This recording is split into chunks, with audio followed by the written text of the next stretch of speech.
Hi friends, আমি সুমন। আইমা পড়ছি। এটা হলো একটা সুন্দর পৃথিবীর আদিশক্তি হলো মহাদেব। আর মহাদেব যখন বিশ্ববিধাতা পৃথিবীর উপর ভর করে দাঁড়িয়ে থাকে, সেরকমই একটা মন ভোলানো থিম নিয়ে তোমাদের সামনে। দুর্গা পুজো, কালী পুজোর মতো সরস্বতী পুজো থিমের ঘটা সত্যি ভাবা যায়। এটা খুবই কাছে। বর্ধমানের দেওয়ানদিঘির থানার অন্তর্গত যে মির্জাপুর আছে, সেই মির্জাপুর গ্রামে এত সুন্দর রাস্তার ধারে খুব ছোট্ট একটা জায়গার উপর এত সুন্দর থিম, যেটা দৃষ্টি আকর্ষণ করে অনেক মানুষেরই। চলো সেই থিমটা একটু ডিটেলসে দেখে নেওয়া যাক। এটা হলো, আমি যখন আইয়া পড়ছি তোমাদের তো দেখাবোই ভাই, দেখাবো তো বটেই। তাই কি সুন্দর একটা গোলক দেখাও বটে। গোলকটা পৃথিবীর মানচিত্র মতো, আসলে এটা একটা পৃথিবীর মানচিত্র করা হয়েছে। এত সুন্দর সুন্দর দেখতে দেখতে আরও পাশে ঠাকুরগুলো তো দেখতে হবে, ওরাও তো কম যায় না তাই না?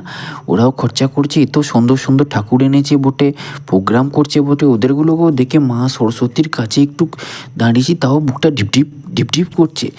এসব করে দেখতে দেখতে ছোটো ছোটো ফটো নিয়ে, সেলফি নিয়ে, খুচুক খুচুক করে ঘুরতে ঘুরতে এত সুন্দর করে ঠাকুর দেখে নিয়ে সব কিছু নিয়ে তোমাদেরকে একটু দেখিয়ে চলো বেরিয়ে পড়ি। সেলফি স্ট্যান্ডে একটু দাঁড়িয়েছি, ভয় লাগছে বাবরে। টাটা।